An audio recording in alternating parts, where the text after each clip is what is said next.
Now, Donald Trump is coming to London in September. He'll be the first US president to have 2 state visits, and this is apparently causing a few headaches because of the president's expectations. So there are negotiations happening right behind the scenes because of what Trump wants. What's going on here? It's hard to believe that President Trump has expectations, doesn't it?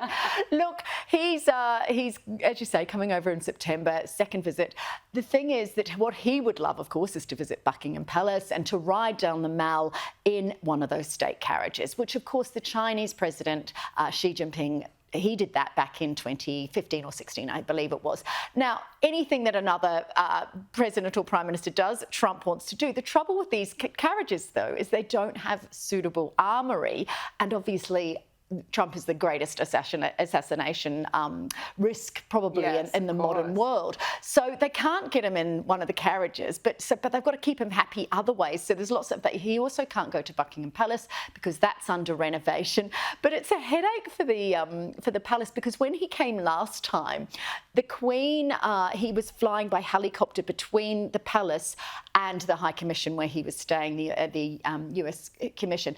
But apparently his helicopter left all these divots in the lawn, and Scott Morrison visited not long afterwards, and the Queen pulled Scott Morrison to the window and said, "Look what President Trump did to my lawn." So it's not just trying to keep Trump happy, it's also, making sure that it doesn't cause a mess when he's there. Obviously, diplomatically, he's problematic as well. Last time, Theresa May, the Prime Minister, was trying to push through Brexit, and then Trump gave an interview to The Sun, completely off script, that no one was expecting. Right. So there needs to be careful management. But of course, they want this visit, the Brits, because the tariff situation between the UK and the US, also the defence negotiations, it's imperative that they keep Trump on side.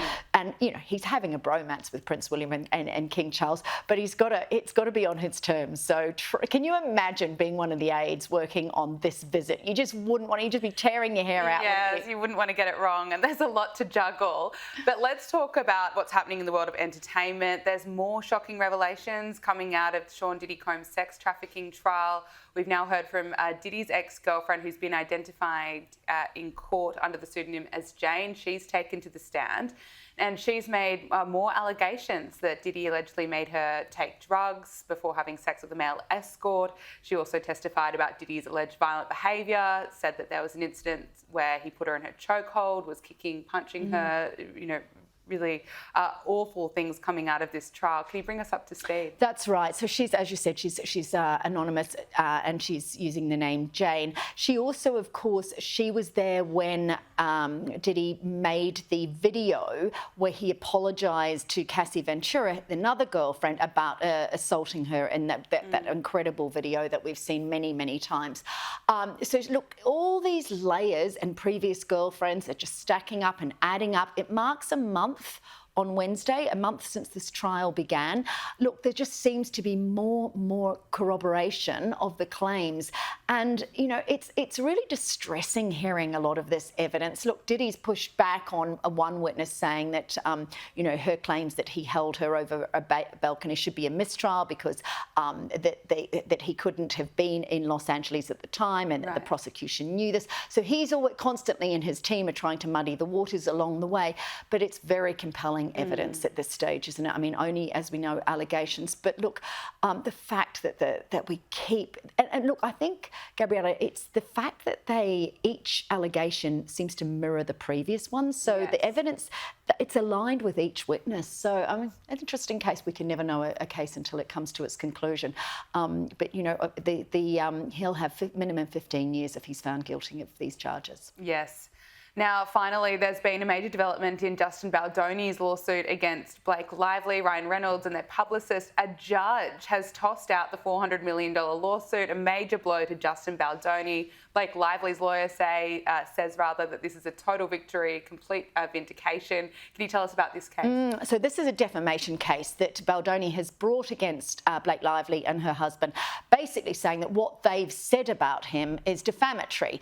Now, the judge has come back and said all of this has been, or everything they've said has been delivered in legal argument as part of the allegations against Baldoni. So, of course, it's not, it can't be seen as defamation. So it's a risk he took to bring this case. He, of course, at this stage, yes, the judge has thrown it out, but we don't know what costs he will have to pay to the Lively team, but this just gets nastier and more toxic. It is a win for Blake Lively.